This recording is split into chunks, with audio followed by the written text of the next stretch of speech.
이어서 하나님 말씀 읽으십니다. 갈라디아서 1장 11절부터 17절 말씀입니다. 같이 한 목소리로 같이 읽으십니다. 시작. 형제들아,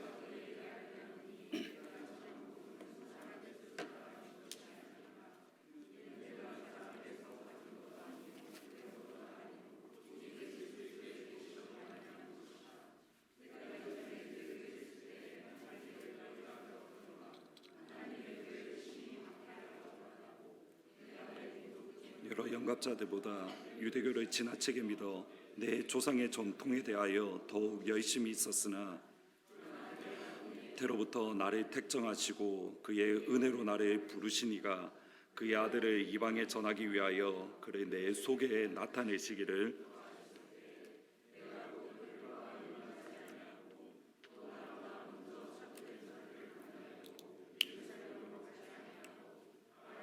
갔다가 다시 다메섹으로 돌아갔노라.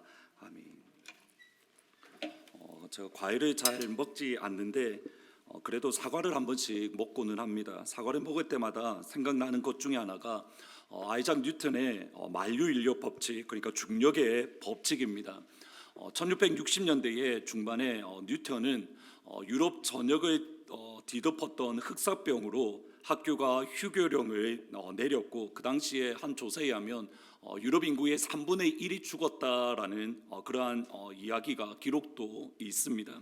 근데 그 흑사병으로 인해서 학교가 휴교했고 집으로 돌아왔습니다.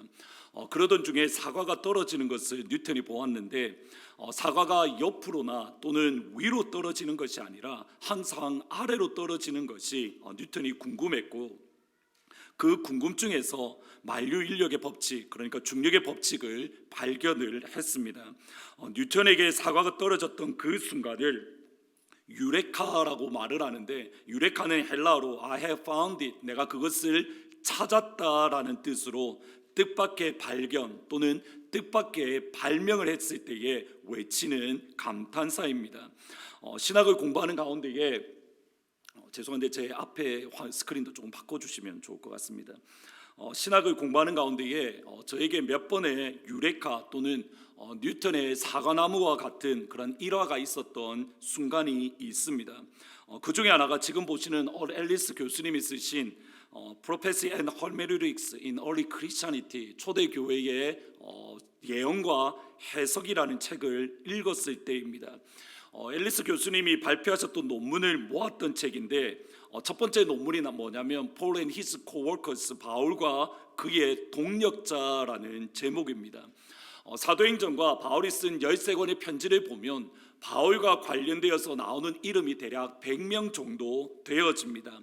그 100명 가운데에 36명은 사도나 집사, 때로는 장로, 때로는 감독이라는 호칭과 함께 36명이 나오는데 Paul and his co-workers라는 책에서 논문에서 교수님은 그 호칭이 무엇을 뜻하는가 그 의미를 추적해 냈습니다.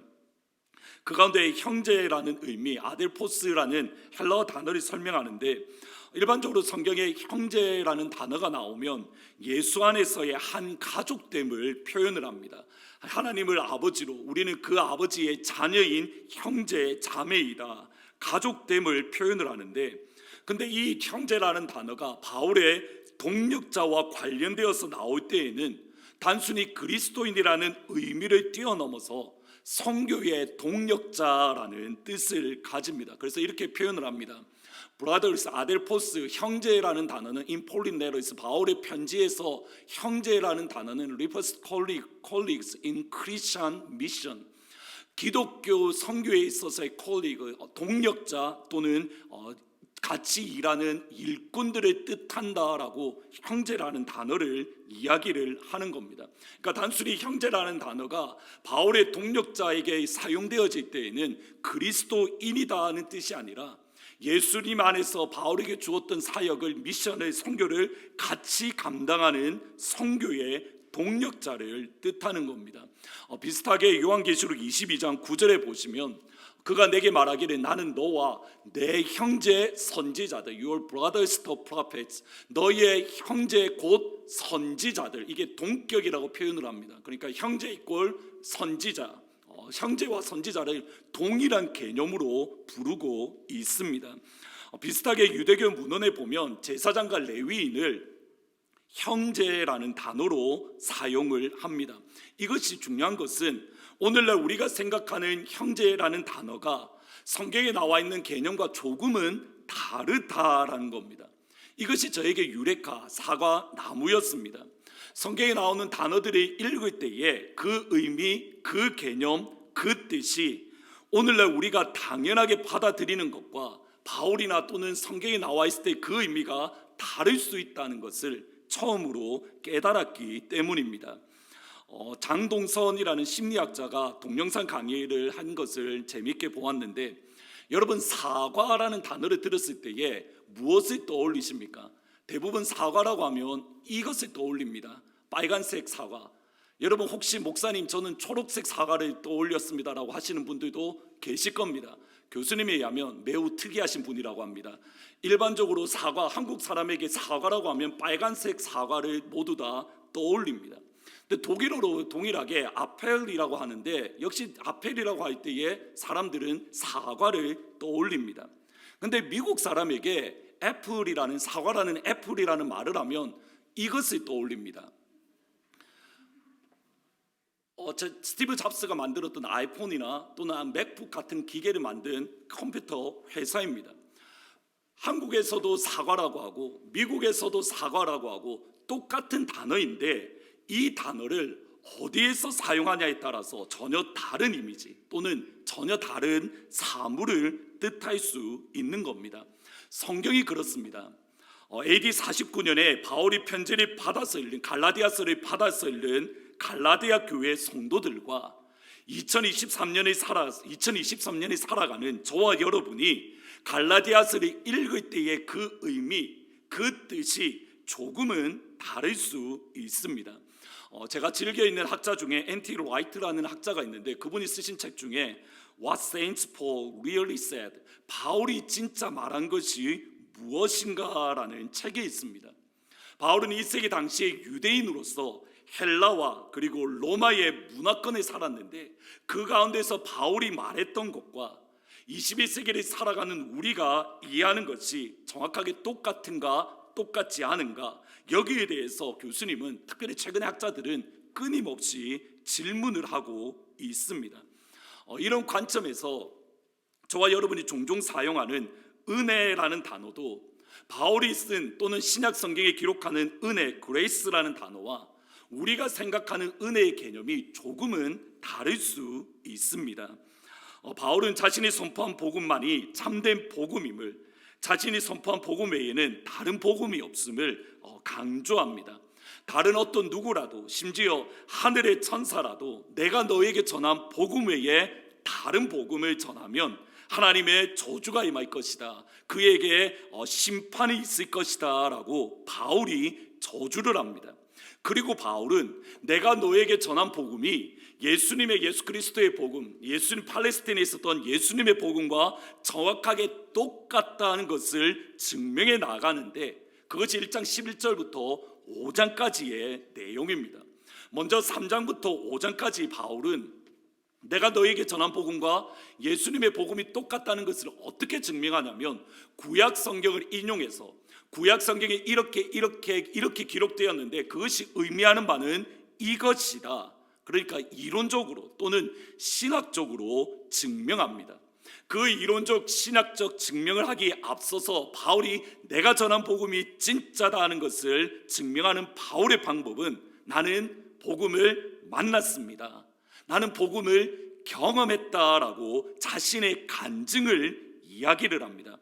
1장 12절에 보시면, 이는 내가 사람에게서 받은 것도 아니요 배운 것도 아니요 오직 예수 그리스도의 계시로 말미암은 것이다.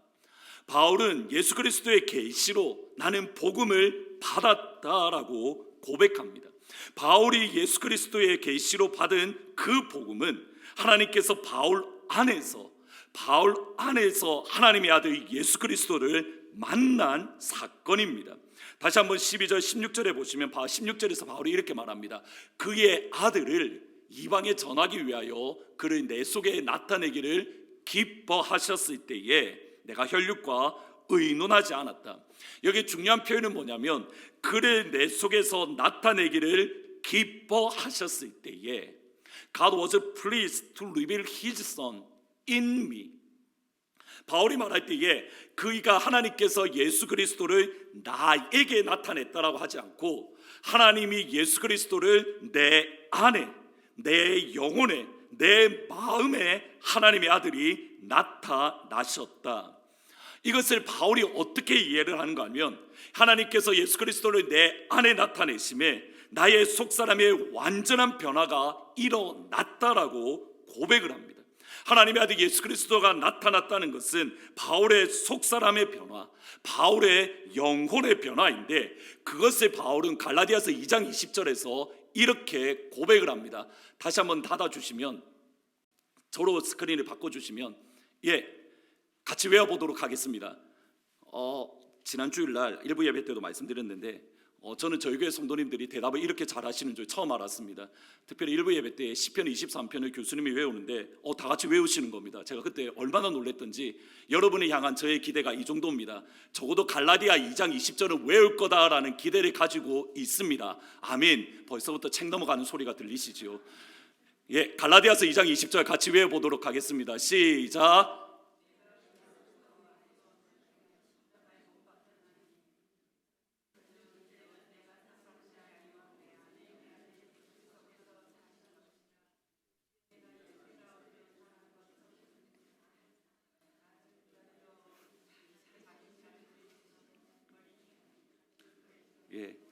성경 구절은 한 구절인데 내용은 한데 수십 가지 성경 구절을 외우고 각각 다른 구절을 외우시는 듯합니다.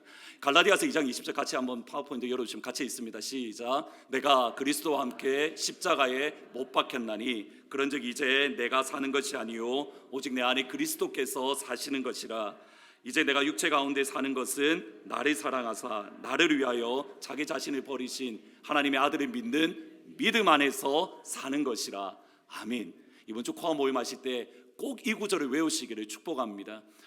다시 한번 보시면 바울의 삶이, 이전의 삶은 내가 나이를 중심으로 해서 한 걸음씩 한 걸음씩 나아갔던 나 중심의 삶을 살았습니다. 근데 하나님께서 바울 안에, 바울 속사람을 변화시켰을 때에, 바울의 영혼이 변화되었을 때에 바울의 삶은 나를 사랑하사 나를 위하여 자기 자신을 버리신 하나님의 아들을 믿는 믿음 안의 삶으로 그의 삶이 변화되어진 겁니다. 바울의 삶의 방향이 완전히 달라졌습니다. 바울 안의 변화, 바울의 속사람의 변화, 바울의 영혼의 변화가 하나님의 아들 예수 그리스도가 그 안에 나타났을 때에 그의 삶이 새로워진 겁니다. 그리고 바울의 삶의 변화, 바울의 속사람의 변화는 바울의 힘과 바울의 노력과 바울의 헌신으로 일어난 것이 아니라 오직 하나님 아버지로 가능했던 겁니다. 1장 15절에 보시면 그러나 내 어머니의 태로부터 나를 택정하시고 그의 은혜로 나를 부르신 하나님. 바울의 영혼과 바울의 마음이 변화될 수 있었던 이유는 두 가지입니다. 하나님께서 나를 택하셨습니다. 하나님께서 나를 부르셨습니다. 바울의 삶과 바울의 영혼의 변화에 있어서 어느 것 하나 바울의 개인의 힘과 바울 개인의 능력으로 이룬 것이 없습니다. 처음부터 끝까지 하나님이 선택하셨고 하나님이 그를 부르셨습니다. 바울을 선택하신 분도 하나님입니다. 바울을 부르신 분도 하나님입니다. 이것을 바울은 그의 은혜로, 하나님의 은혜라고 그 스스로 고백을 하는 겁니다. 바울이 전한 복음은 은혜의 복음입니다. 은혜, 카리스라는 그레이스라는 헬러 단어가 총 154번이 나옵니다. 신약 성경 전체에 걸쳐서. 근데 바울에게 100번이 사용되어집니다. 바울 편지가 13권인데 총 154번 중에 바울이 스스로만 쓴 것이 100번이라고 할 정도로 바울은 은혜의 사람입니다. 근데 바울이 말하는 그 은혜를 되돌아보면 크게 두 가지 의미가 있습니다. 첫 번째로 방금 읽었던 1장 15절에서 은혜 안에서 하나님이 나를 택하셨습니다. 은혜 안에서 하나님이 나를 부르셨습니다. 다르게 표현하면 은혜 안에서 하나님께서 나를 구원해 주셨습니다. 에베소서 2장 8절에 너희는 그 은혜에 의하여 믿음으로 말미암아 구원을 받았나니 이것이 너에게서 난 것이 아니요 하나님의 선물이라. 여러분, 여기서 은혜라과 선물이라는 단어를 먼저 기억을 하셔야 됩니다. 나중에 다시 한번 이 부분은 말씀을 드릴 겁니다. 바울이 하는 말이 이겁니다. It is by grace that you have saved. 너희들이 구원받은 것은 은혜에 의해서이다. 이게 by grace라고 번역할 수도 있지만 in grace라고도 번역할 수 있습니다. 너희들이 은혜 안에서 너희들이 구원을 받았다. 우리가 하나님의 자녀가 된 것, 우리가 하나님의 백성이 된 것, 하나님의 전적인 은혜입니다. 우리의 힘과 우리의 능력으로, 우리의 공로로 구원을 받는 것이 아닙니다. 이것은 전적인 하나님의 선물입니다. 하나님의 은혜로 바울의 삶이 새롭게 시작되었습니다. 하나님의 은혜로 바울의 영혼이 새롭게 시작되었습니다. 하나님의 은혜로 바울에게는 새로운 생명이 시작되었습니다. 그리고 시작된 것이 하나님의 은혜이고 그 은혜의 삶을, 새로운 생명을 이끌어가는 것도 하나님의 은혜입니다. 고린도후서 12장 9절 같이 한번 읽어보십니다. 시작. 나에게 이르시기를 내 은혜가 내게 족하도다.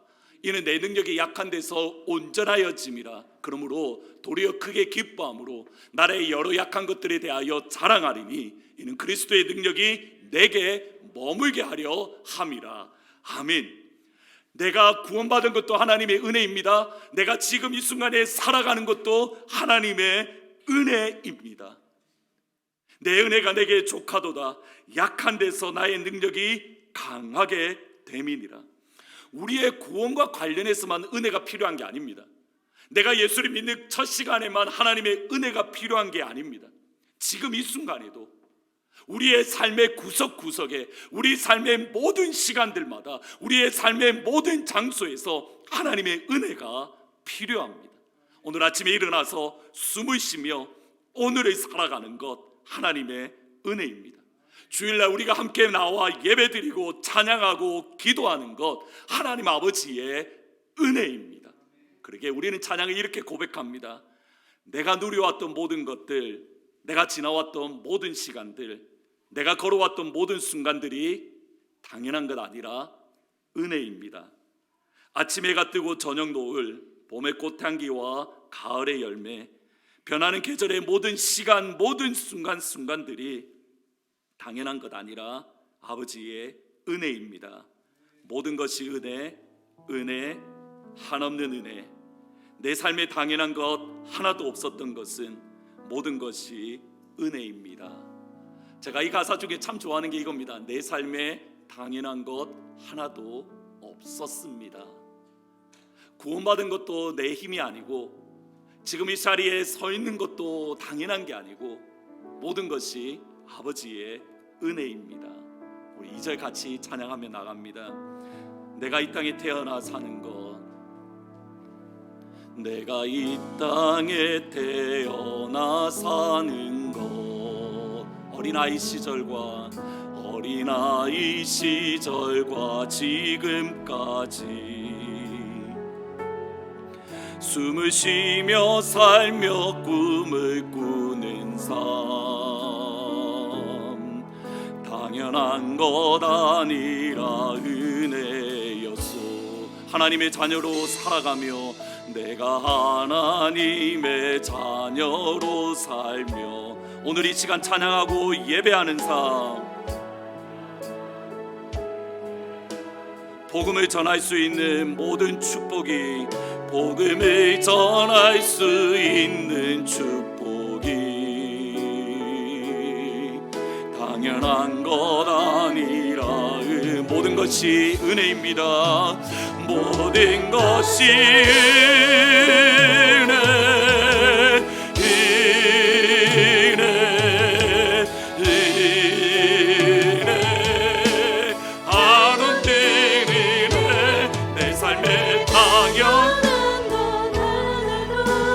없었던 것은 모든 것이 은혜, 이 모든 것이 은혜입니다. 모든 것이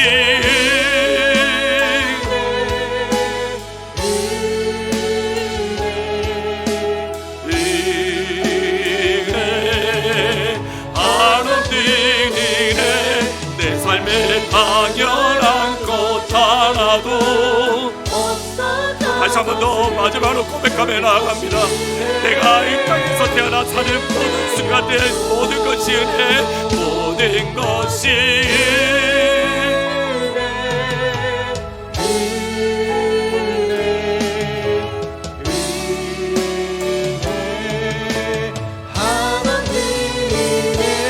내 삶에 당연한 것 하나도 없었던 것은 모든 것이 은혜였소. 아멘. 모든 것이 은혜입니다. 처음부터 지금 이 순간까지 들어가셔도 됩니다.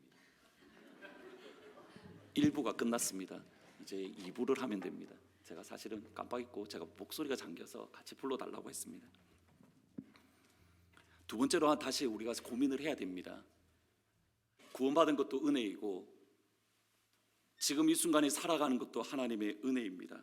그러면 우리가 은혜 받은 사람이라는 것을 어떻게 알 수 있습니까? 은혜 받는다는 것은 주관적입니다. 경험이기 때문입니다. 그런데 은혜 받는 것은 객관적입니다. 은혜 받은 것은 증명이 되어집니다. 이 관점에서 15절 말씀 같이 한번 읽어보십니다. 시작. 그러나 내 어머니의 태로부터 나를 택정하시고 어머니의 태로부터 나를 선택하셨습니다. Set me apart라는 표현을 씁니다. 그리고 그의 은혜로 나를 부르셨다라고 합니다. 근데 이 말은 바울이 그냥 하고 싶은 은혜로운 말을 표현을 한 게 아닙니다. 바울이 원하는 표현이 아니라 그냥 하고 싶은 말, 바울의 아이디어가 아니라 이 말은 이사야 49장 1절과 예레미야 1장 5절의 인용입니다. 먼저 이사야 49장 1절에 보시면 섬들아 내게 들으라, 먼 곳 백성들아 귀를 기울이라. 여호와께서부터 태에서부터 나를 부르셨고 어머니의 복중에서부터 내 이름을 기억하셨다. 예레미야 1장 5절에 내가 너를 모태에 짓기 전에 너를 알았고 내가 배에서 나오기 전에 너를 성별하였고 I set you apart. 그리고 너를 여러 나라의 선지자로 세웠다. 바울이 하나님께서 나를 어머니의 태로부터 택하셨습니다. 하나님께서 은혜로 나를 부르셨다는 이 말은 이 바울이 예레미야와 이사야의 말씀을 기억을 하는 겁니다.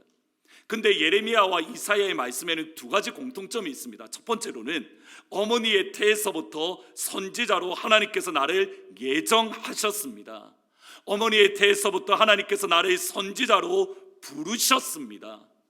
내가 그냥 선지자가 된 것이 아니라 하나님께서 나를 부르셨기에 내가 선지자가 되었고 하나님께서 나를 세우셨기에 나는 선지자가 되었습니다. 이게 첫 번째입니다. 그리고 두 번째는 이사야와 예레미야 모두 열방을 향한 선지자로 부름을 받았습니다.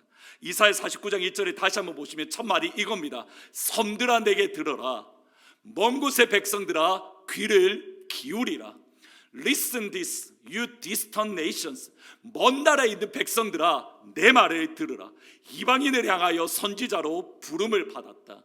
예레미야 1장 5절에 역시 마찬가지입니다. 하나님께서 나를 택하셨고 어머니의 태에서부터 나를 성별하셨는데 therefore 따라서 너를 여러 나라의 선지자로 내가 세웠노라. I appointed you as a prophet to the nations. 여러 나라의 선지자로 내가 너를 세웠다. 이 두 가지는 연결되어져 있습니다. 나를 하나님께서 은혜로 어머니의 태에서부터 나를 부르셨다는 이 말은 따라서 내가 열방의 선지자로 세움을 받았다. 어머니 태로부터 하나님께서 나를 부르셨다, 나를 예정하셨다는 것은 열방의 선지자로 이방을 향한 하나님의 사람으로 부름 받았다라는 뜻입니다. 이것이 정확하게 바울에게 적용되어집니다. 15절부터 17절 말씀, 이것을 기억하며 한 절씩 읽어보십니다. 시작. 그러나 내 어머니의 태로부터 나를 택하시고 그의 은혜로 나를 부르시니가 그의 아들을 이방에 전하기 위하여 그를 내 속에 나타내기를 기뻐하셨을 때에 눈하지 아니하고 또 나보다 먼저 사도된 자들을 만나려고 예루살렘으로 가지 않고 아라비아로 갔다가 다시 다메섹으로 돌아간도라. 바울이 이렇게 말합니다. 어머니의 태에서부터 나를 택하시고 하나님의 은혜로 나를 부르신 이유는 16절에 보면 그의 아들을 이방에 전하기 위함이다. 정확하게 예레미야와 이사야와 똑같은 소명, 똑같은 사명을 하나님께 받았습니다. 그리고 어머니의 태에서부터 예정하시고 은혜 안에서 부르신 하나님을 경험했을 때에, 은혜를 경험했을 때에 바울은 이방인을 위한 사도로 부르심을 받은 하나님의 사명을 인정하고 따라서 아라비아로 갔습니다. 15절부터 17절의 말씀은 그렇게 연결이 되어지는 겁니다. 어머니의 태에서부터 나를 부르셨습니다. 이방에 전하기 위해서. 어머니의 태에서부터 나를 선택하셨습니다. 이방인에게 전하기 위해서. 따라서 나는 예루살렘에 가지 않고 나는 아라비아로 갔습니다. 바울이 갔던 아라비아는 나바티안 공화국으로, 수도는 당시 페트라입니다. 지도를 보시면 안디옥이 위쪽에 있습니다. 다메섹이 위쪽에 있습니다. 저 안디옥이 저게가 이번에 지진으로 큰 어려움을 겪었던 곳인데, 그 안디옥 밑에 보면 다메섹이 있습니다. 다메섹에부터 예루살렘 밑에 있는 페트라라는 도시까지 대략 수도인데, 당시 나바티안의 수도인데 220마일, 대략 한 350km 떨어져 있습니다.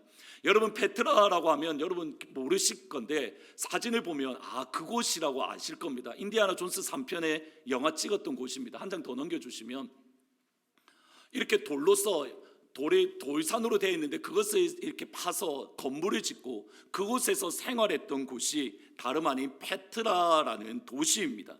바울이 여기까지 갔는가, 사실 그것은 정확하게 알 수는 없습니다. 그런데 바울이 다메섹에서 예수님을 만난 직후에 페트라 또는 나바티안, 아라비아로 갔던 이유를 학자들은 크게 두 가지로 설명을 합니다. 첫 번째로는 부활의 예수님을 만난 이후에 구약의 성경과 예수님이 어떻게 연결이 되어지는가, 복음에 대해서 깊이 묵상하는 시간을 바울이 3년 정도 가졌다라고 학자들이 이해를 합니다. 근데 최근에 더 많은 학자들은 바울이 아라비아로 갔던 이유는 이방인에게 복음을 증가하기 위해서, 예수님의 말씀을 선포하기 위해서 아라비아로 갔다라고 하는데, 그 근거가 고린도서 11장 32절에 나옵니다. 같이 한번 읽어보십니다. 시작. 다메섹에서 아레다 왕의 고관이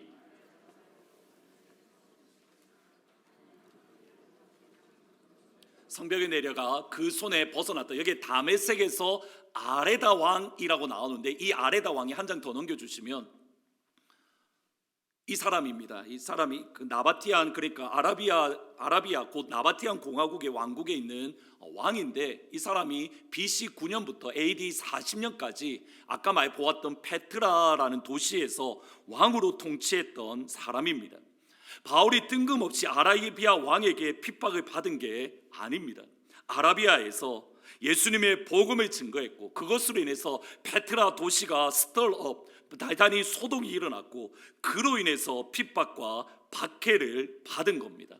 은혜를 받자마자 은혜를 주신 하나님의 목적인 이방인을 향한 복음의 증거에 바울은 순종을 한 겁니다. 아라비아로 갔다는 말은 그 뜻입니다. 내가 아라비아에 가서 복음을 증거했다. 여러분 기억하십니까? 바울이 내가 하나님께서 어머니에 대해서부터 나를 택정했다는 말이 이사야 49장인데, 이사야 49장의 후반부에 보면 이런 말이 나옵니다. 계달에 복음이 증거되어졌다.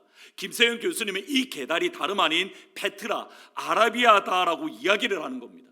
하나님께서 나를 부르신 부름의 목적을 바울이 깨달았고, 그 즉시 페트라로 가서 예수 그리스도의 복음을 증거했다. 이것을 조금 다르게 설명을 해 보겠습니다.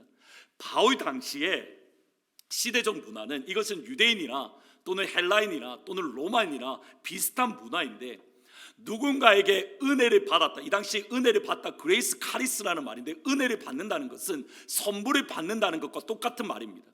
누군가에게 은혜를 받았을 때 가만히 있으면 안 됩니다. 어떤 A라는 사람이 저에게 선물을 주면 반드시 그 선물에 대해서 갚아야만 합니다. 은혜를 입었으면 그 은혜를 갚아야만 합니다. 물론 1대1로 갚는 것은 아닙니다. 더 능력 있는 사람이 100이라는 은혜를 받았으면, 100이라는 선물을 감았으면, 나에게 받았으면 나는 1을 갚을 수도 있고 또는 10을 갚을 수도 있습니다. 핵심은 뭐냐면, 내가 은혜를 받았다, 내가 선물을 받았다고 했을 때에 가만히 있으면 안 되고 그것을 반드시 갚아야만 하는 것, 이것이 은혜의 개념입니다. 우리가 생각하기에 은혜는 그냥 전적인 은혜이기 때문에 공짜로 받는 것, 우리는 이렇게 생각하는데, 바울이 생각하는, 바울이 은혜, 카리스, 그레이스라는 단어를 쓸 때에 그가 생각했던 개념은 우리가 하나님의 은혜를 받았기에 그것을 갚아야 된다라는 개념을 바울은 가지고 있는 겁니다. 여러분, 이 점을 기억을 하고 로마서 2장 1절을 읽어보겠습니다. 바울이 이렇게 말합니다. 예수 그리스도의 종 바울은 사도로 부르심을 받아 하나님의 복음을 위하여 택정함을 입었다. 여기 택정함은 세로파르트라는 이 말이 바울이 갈라디아서 1장에 나오는 어머니의 태에서부터 나를 선택하셨다는 말과 똑같은 말입니다. 그러면 바울이 로마서 2장 1절에서 하나님의 복음을 위하여 택함을 입었다는 말을 갈라디아서의 표현을 빌리면 나는 하나님의 은혜를 받았습니다, 나는 하나님께 선물을 받았습니다와 똑같은 말입니다. 바울은 하나님의 은혜를 받았습니다. 바울은 하나님의 선물을 받았습니다. 그러면 어떻게 해야 됩니까? 그 선물을, 그 빚의 은혜를 갚아야 되는 겁니다. 근데 재미난 것은 은혜를 주신 분이 하나님입니다. 선물을 주신 분이 하나님입니다. 누구에게 갚겠습니까? 로마서 1장 14절 말씀 같이 있습니다. 시작. 헬라인이나 야만인이나 지혜 있는 자나 어리석은 자에게 다 내가 빚진 자라. 바울이 빚을 진 분은 누구입니까? 하나님입니다. 그런데 바울의 고백은 야만인이나 지혜 있는 자나 어리석은 자에게 내가 빚을 졌다. 하나님께 은혜를 받았습니다. 하나님께 받은 은혜를 이방인에게 갚습니다. 하나님께 선물을 받았습니다. 하나님께 받은 선물을 이방인에게 갚습니다. 이것이 은혜 받았다라는 증거입니다. 하나님의 은혜를 받았으면 그 하나님께 받은 은혜를 이웃에게 갚습니다. 하나님의 선물을 받았다면 하나님께 받은 선물을 이웃에게 갚습니다. 원래 오늘 설교 제목이 뭐였냐면, 아마 이렇게 처음 드래프트 받으셨던 분은 그렇게 돼 있을 겁니다. 동쪽에서 뺨 맞고 서쪽에서 푼다. 이게 원래 설교 제목이었습니다. 근데 이게 아무래도 내용과 맞지 않아서 그 설교 제목을 바꾸었습니다. 서쪽에, 동쪽에서 은혜. 주보 열심히 보시잖아요. 평상시에 설교는 안 들으셔도 주보는 다 보시잖아요. 꼼꼼하게 틀린 거 다 체크하시잖아요.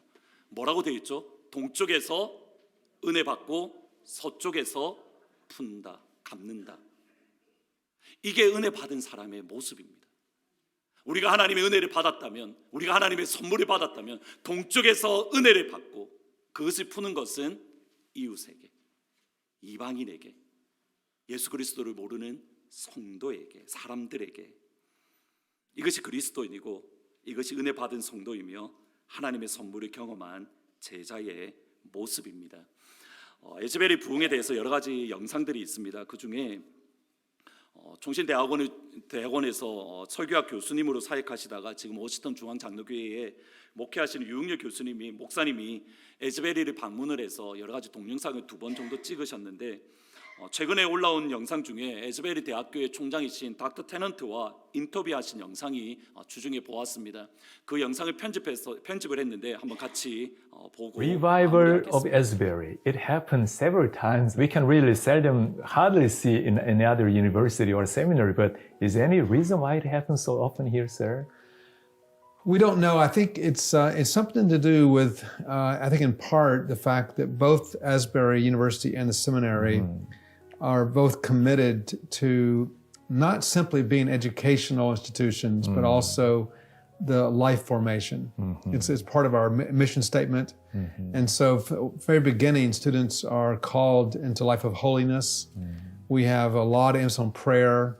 And I want to say there's quite a few Koreans as well as one Malaysian man who for years was also praying for revival here on our campus. One of our students graduated several years ago, and when he graduated, his church back home said, "Don't come back, stay and pray." And he prayed for over 4 years for revival, and would walk the streets. Every single day I'd see him walking the street. You know, I do think there's preparatory work, but I also think that God acts in His own sovereign way. And I believe that He is awakening, particularly the Generation Z, this younger generation. And I think the revival had its core, that Gen Z group. We had tens of thousands who came here that were not part of that. And the real core work, I think, was on that younger generation. And God is stirring them all over the world. And we had visitors from all over the world who came. It's definitely spreading in many parts of the world. There were people here from Latin America. A lot of people from Europe came. And they went back and they're seeing renewal in their churches. So, but yeah, you can definitely sense a change in people. Obviously long term, we want to see fruit. We want to see people persevering in their faith and in their victory. But I do believe that the biggest thing I would say is people now have hope. This generation had lost hope. They had seen there was no political solutions. There was no, sociological solutions. And they were hopeless, and they realized there's hope in Jesus Christ. And that's a big thing. So I think there's a hope is rising in that generation. That's a really great victory. Beautiful, sir.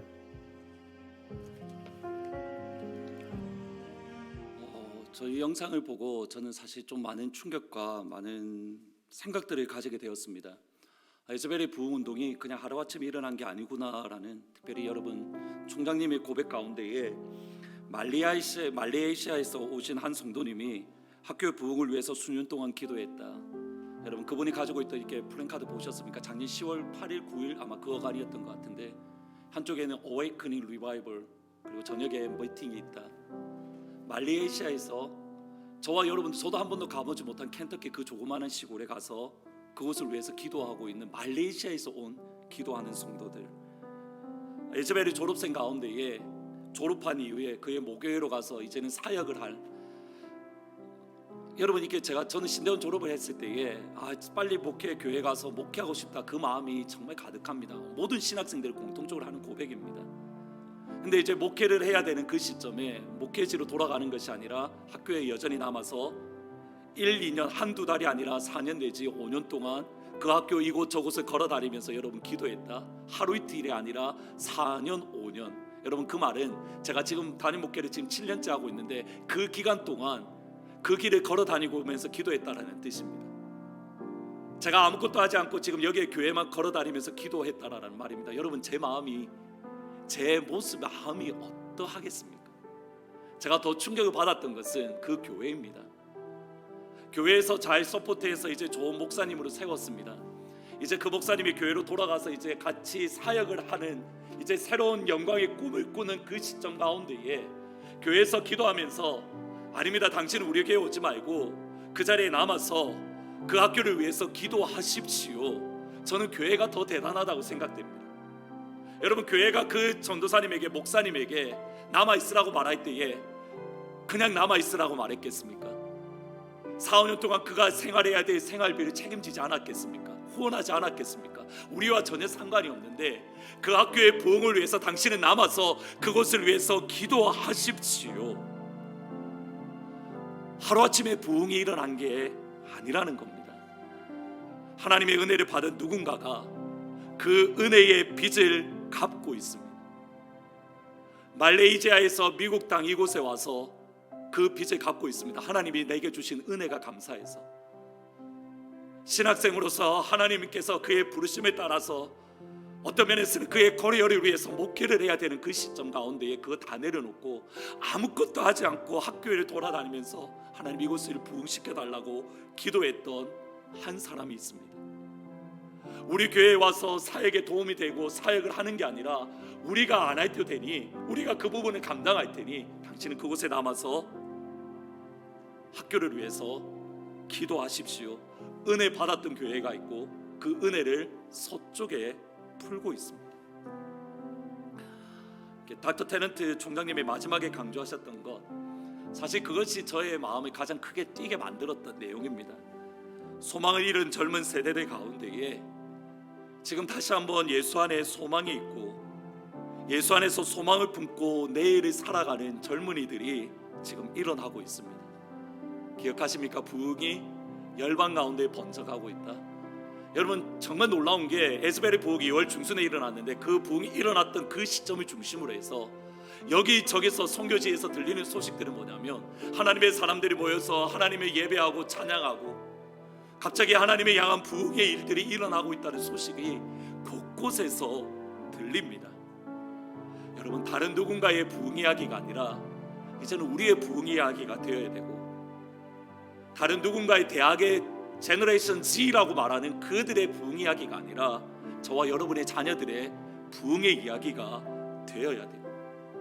여러분이 보시기에 여러분의 자녀들이 소망이 있는 것 같지요? 잘 되는 것 같지요? 여러분, 그 아이들 속심정은 어떤 마음인지 아십니까? 소망이 없는 거 아십니까? 그냥 하루하루를 살아가는 아이들이 수없이 많다는 것 아십니까? 그 아이들 가운데에 예수 안에 소망을 찾는 아이들이 생기고 있습니다. 여러분의 아이들이 예수 안에 소망을 가져야 되지 않겠습니까? 그러기 위해서 저와 여러분이 해야 될 것, 그 말레이시아의 성도가 그가 편안한 곳이 아니라 미국 땅에 와서 아무도 보이지 않는 가운데에 수년 동안 기도했던 것처럼, 그 신학생이 보이지 않는 가운데에 4년 5년 동안 학교를 돌아다니며 기도했던 것처럼, 교회가 보이지 않는데 변함없이 그 신학생을 후원할 수 있는 자리에 섰던 것처럼 하나님의 은혜를 받고 이제는 우리가 그 은혜를 갚아야 할 때입니다. 기도하는 자리에 서야 되는 겁니다. 에스겔 43장 4절 5절을 보면 이렇게 말합니다. 여호와의 영광이 동문을 통하여 성전으로 들어가고 영이 나를 데리고 안뜰로 들어가시기로 내가 보니 여호와의 영광이 성전에 가득하더라. The glory of the Lord filled the temple. 누군가는 이제는 우리가 이것을 사모하면서 누군가는 희생하는 자리, 누군가는 아파하는 자리, 누군가는 보이지는 않지만 하나님이 내게 주신 은혜 때문에 누군가는 말레이시아에서 켄터키로 가는 사람이 있어야 되고, 누군가는 그 자리에 서서 하나님을 향하여 기도하는 그 사람이 있어야 됩니다. 하나님의 영광이 충만할 때까지. 같이 한번 기도하시면 좋겠습니다. 나를 지으신 이가 하나님, 나를 부르신 이가 하나님 찬양하실 때에 이를 위해서 우리에게 가장 먼저 필요한 것은 하나님의 은혜를 경험하는 겁니다. 그 은혜를 갚기 위해서 우리에게 먼저 필요한 것은 하나님의 은혜가 내 안에 살아 움직여 역사하는 겁니다. 구원받을 때만 필요한 게 아니라 오늘을 살아가는 지금 이 시간 우리에게 은혜가 필요합니다. 하나님, 그 은혜를 이 시간 먼저 부어주십시오라고 나를 지을 시간에 하나님 찬양하고 기도합니다.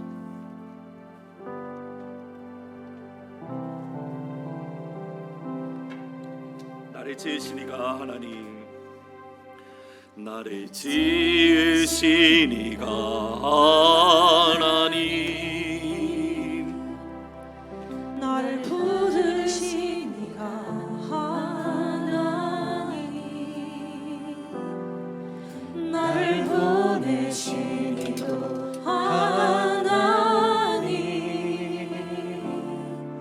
나의 나 된 것은 다 하나님 은혜라. 나의 달려갈 길 다가도록, 나의 달려갈 길 다가도록, 나의 마지막 호흡 다하도록, 나의 마지막 호흡 다하도록, 나로 그 십자가를 품게 하시니, 나로 그 십자가 품게 하시니,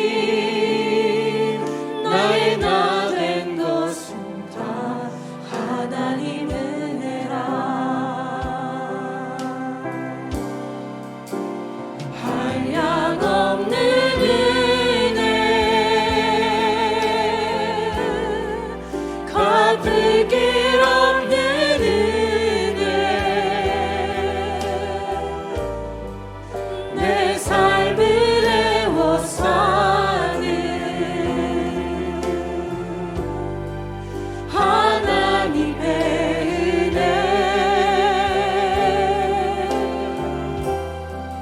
나 주저함 없이 그 땅을 밟은 도 나를 붙드시는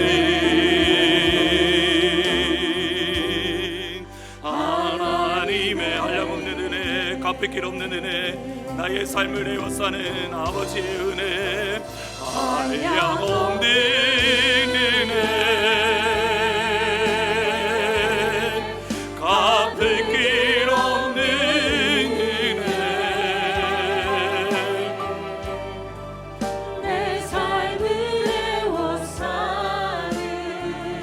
하나님의 은혜, 하나님의 은혜,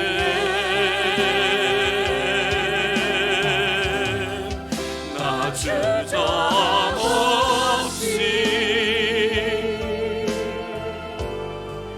그 땅의 맑음도 나를 붙드시는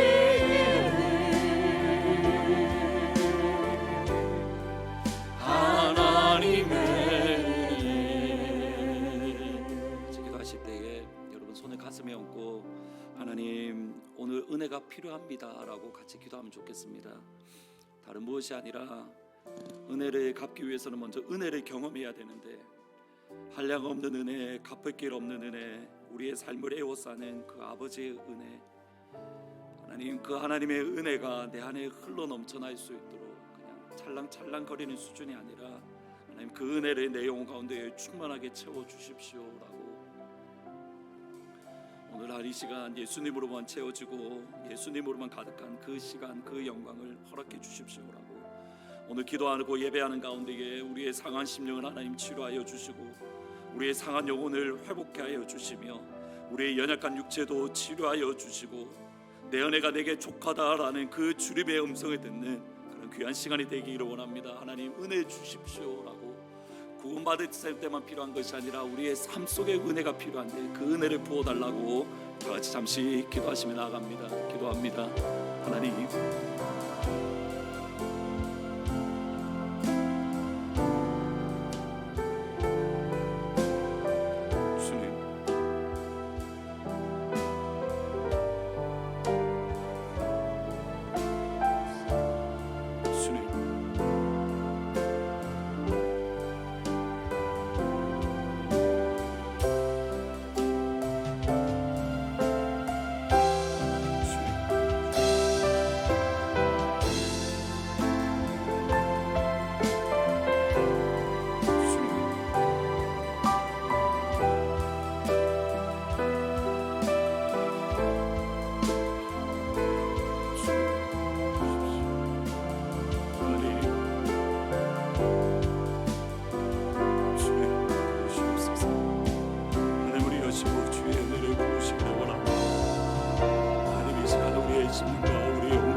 주의 성도들 가운데에 하나님 함께 하여 주시고 하나님 우리의 사랑하는 주의 성도들의 영혼을 어루만져 주시며 아버지의 능력의 손으로 회복하여 주시고 힘을 얻는 귀한 은혜가 임할 수 있도록 하늘의 문이 여시며 주의 백성들과 주의 자녀들 가운데에 하늘에 쌓아두신 아버지의 은혜로 우리의 영혼을 충만하게 채우시고 하나님의 그 놀라우신 은혜가 우리의 영혼을 사로잡으며 하나님의 그 은혜가 우리의 심령과 우리의 생각을 사로잡는 은혜가 임할 수 있도록 하늘의 아버지 하나님이 도와주시고 역사하여 주옵소서.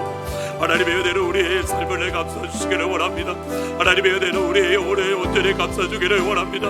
하나님 이 시간 주의 성도들 가운데 이 시간 찬양하여 주시고 그의 놀라우신 주의 은혜가 우리 가운데 충만할 수 있도록 하나님 인도하여 주옵소서. 다같이 선포하며 나아갑니다. 한량없는 은혜, 갚을 길 없는 아버지 하나님 은혜, 한량없는 은혜, 갚을 길 없는 아버지의 은혜, 갚을 길 없는 은혜,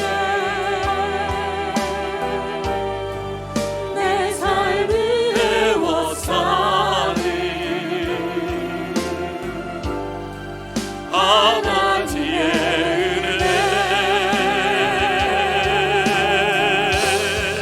나 주저함 없이 그 땅을 밟은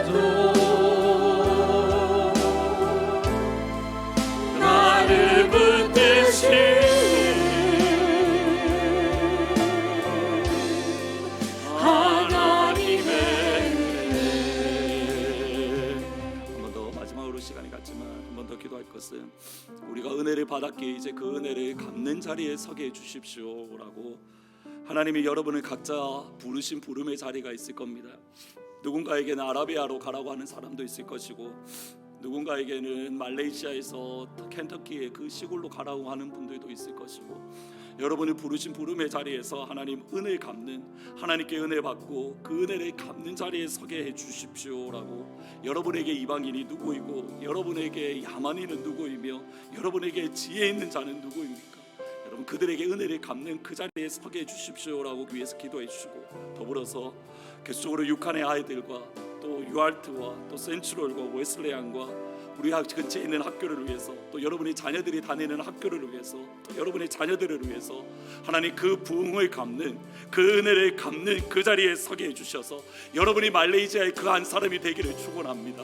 여러분이 그 전도사님이 되기를 축원합니다. 여러분이 그 교회가 되기를 축원합니다. 하나님 나를 통해서 부흥의 역사를 일으켜달라고 여러분 다 같이 두 손 높이 들고 여러분의 자녀들을 생각하며 여러분의 자녀들의 학교를 생각하며 하나님 그 부흥의 역사를 허락해 주십시오라고 다 같이 주님의 이름을 부르짖고 한 목소리로 기도하며 나아갑니다. 기도합니다. 주여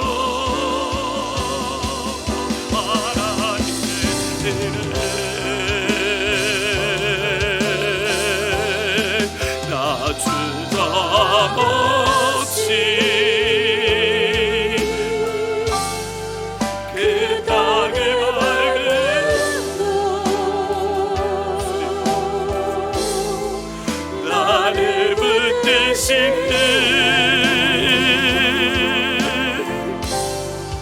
아버지의 은혜 하늘의 아버지 하나님을 부르십시오. 하나님이 전에 하나님을 부르시다면 하나님 그쪽에 빠졌다면 아버지 하나님 내 삶을 해왔사네 하나님께서 기뻐하시고 하나님의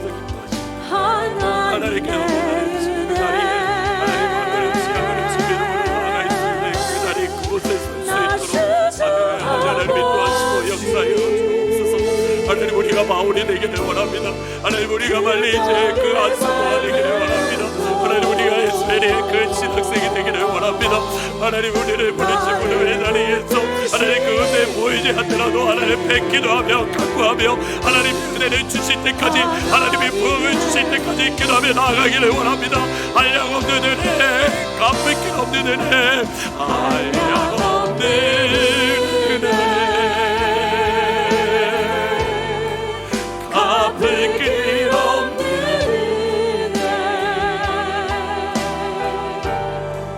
내 삶을 해워사니 아버지의 은혜 나 주저함 없이 그 땅에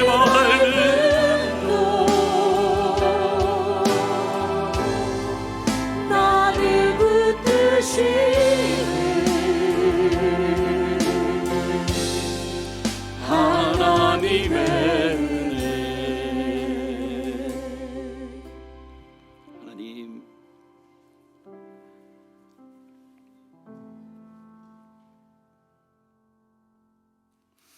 주께서 부르신 부름의 자리에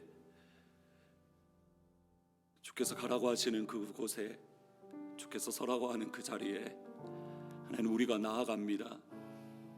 그런 하나님 그 길을 걸어가는 것이 참 쉽지도 않고 보이는 것도 없고 온통 어둠밖에 없어서 한 걸음 한 걸음 걸어가는 것이 참 쉽지가 않습니다. 말레이시아에서 온 그 성도를 생각을 해보면 모든 것을 뒤로하고 하나님의 부르심에 따라왔는데 수년 동안 기도했지만 보이는 것은 없었고 그가 사역을 해야 됨에도 불구하고 그곳에 남아서 기도할 때에 하루 이틀이 아니라 4년 5년을 기도하는 그때에 아무것도 보이지 않고 시간을 낭비하는 것 같고 삶을 허비하는 것 같은 그 순간에도 그가 견디 지치지 아니하고 끝까지 그 자리를 지켰을 때에 하나님은 마침내 그 땅 가운데에 부흥을 허락해 주셨습니다. 사랑하는 주의 성도들을 기억하여 주시고 하나님 오늘 우리에게 은혜를 주셔서 하나님이 우리를 부르신 부름의 그 자리, 삶의 자리에서 보이지 않고 들리지 않고 아무것도 알 수는 없어도 기도하는 자리에서는 하나님의 부흥을 바라보며 하나님의 함께하심을 바라보며 그 자리를 힘있게 걸어갈 수 있는 사랑하는 모든 주의 성도들이 될 수 있도록 하나님 인도하여 주옵소서. 이것이 우리의 힘으로 되지 않습니다. 우리의 힘으로 하려고 했는데 우리의 힘으로 되지 않는 것을 아버지가 너무 잘 아십니다. 그러기에 주님 앞에 기도합니다. 하나님 이 시간 우리에게 은혜를 베풀어 주옵소서. 이번 한 주간에도 우리를 부르신 부름의 자리에 설 수 있는 하늘의 은혜를 주의 성도들 가운데에 허락하여 주옵소서. 우리의 속사람을 만져주십시오. 우리의 영혼을 만져주십시오. 우리의 삶을 어루만져 주시옵소서. 특별히 기도하는 것은 사랑하는 주의 자녀들을 기억하여 주시고 소망이 없는 시대를 살아가는 주의 자녀들이 예수 안에 소망을 가질 수 있도록 하나님 우리에게 맡겨주신 이 아이들을 믿음으로 잘 세워 나아갈 수 있도록 하나님 우리가 기도하는 자리, 아이들을 위하여 간구하는 자리에 설 수 있도록 이 자리에 모인 주의 성도들이 말레이시아의 그 한 성도, 또 에즈베리 신학생 그 한 신학생이 되어서 하나님이 은혜를 주실 때까지 기도할 수 있는 그곳에 설 수 있도록, 특별히 우리 아이들이 예수 안에서 소망을 발견할 수 있도록 아버지 인도하여 주옵소서. 주 예수 그리스도의 은혜와 하나님 아버지의 사랑과 성령 하나님의 교통하심이 하나님이 주신 은혜를 받고 그 은혜를 갚는 그 자리, 그곳에 서기를 원하는 모든 주의 성도들 위해 하나님이 주신 은혜 안에서 이번 한 주간에도 은혜가 아니면 살 수 없다라고 고백하는 모든 주의 성도들을 위해, 그리고 이 땅의 부흥을 바라보며 여전히 기도하는 주의 백성들과 특별히 사랑하는 우리의 자녀들 가운데에 지금부터 영원토록 항상 함께 있을지어다. 아멘.